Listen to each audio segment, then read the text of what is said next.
Almanya Başbakanı Angela Merkel ve ABD Başkanı Joe Biden, Rusya'dan Almanya'ya uzanan Kuzey Akım 2 boru hattı projesinin pürüzleri üzerinde anlaşmaya vardı. Polonya ve Ukrayna varılan anlaşmayı kınadıklarını duyurdu. Proje, ABD ve Almanya arasında uzun süredir tartışılıyordu. Kuzey Akım 2 gaz boru hattı Rusya'nın Baltık Denizi kıyısından başlayarak deniz boyunca Almanya'ya kadar iniyor. Çin'in Henan eyaletinde şiddetli yağışların yol açtığı sel felaketinde yaşamını yitirenlerin sayısı 33'e yükseldi. Kayıp ihbarı yapılan 8 kişi için ise arama kurtarma çalışmaları devam ediyor. Teyit edilen ölümlerin en az 12'sinin meydana geldiği düşünülen metroda da tüneller, platformlar ve vagonlarda su seviyesi bel hizasına kadar çıktı. Kurtarma çalışmaları sırasında can kayıplarının artabileceği düşünülüyor. Çin hükümeti Dünya Sağlık Örgütü'nün Covid-19'un kaynağı ile ilgili yapacağı soruşturmanın ikinci safhasında Wuhan'daki laboratuvarlardan sızma ihtimalinin de araştırılacak olması nedeniyle soruşturmada yer almayacağını duyurdu. Dünya Sağlık Örgütü Covid-19'un kökeniyle ilgili olarak ilk raporunu Mart ayında yayınlamıştı. Örgüt, virüsün 2019 yılının Aralık ayında insanlara bulaşmasından önce muhtemelen bir hayvandan kaynaklandığı sonucuna ulaşmıştı.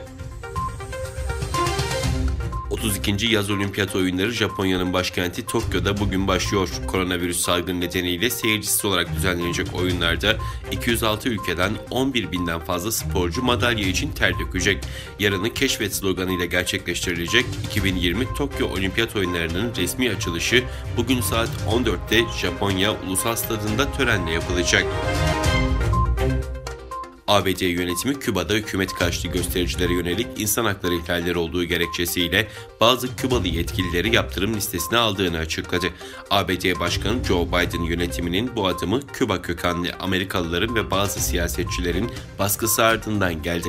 Perşembe günü açıklanan yeni yaptırımlar Küba Savunma Bakanı General Alvaro Lopez de İçişleri Bakanlığı'na bağlı Özel Kuvvetler Birimini hedef alıyor. Çin'de 15 Temmuz'da inşa halindeki bir tünelin sular altında kalması sonucu mahsur kalan 14 işçinin cesedine ulaşıldı.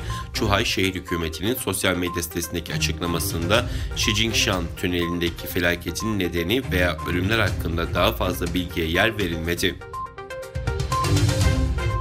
Uygur mahkumlar bacakları lotus pozisyonunda çapraz halde, sırtları dik, numaralı ve etiketlenmiş üniformalarıyla sıralı şekilde oturmuş, siyah beyaz görüntülerle Çin Komünist Partisi'nin tarihini gösteren bir televizyon ekranına bakıyor. Burası Doğu Türkistan'ın başkenti Urumçi'de bulunan Dubançang toplama kampındaki 3 nolu gözaltı merkezinin sadece bir bölümündeki tahmini 240 hücreden biri.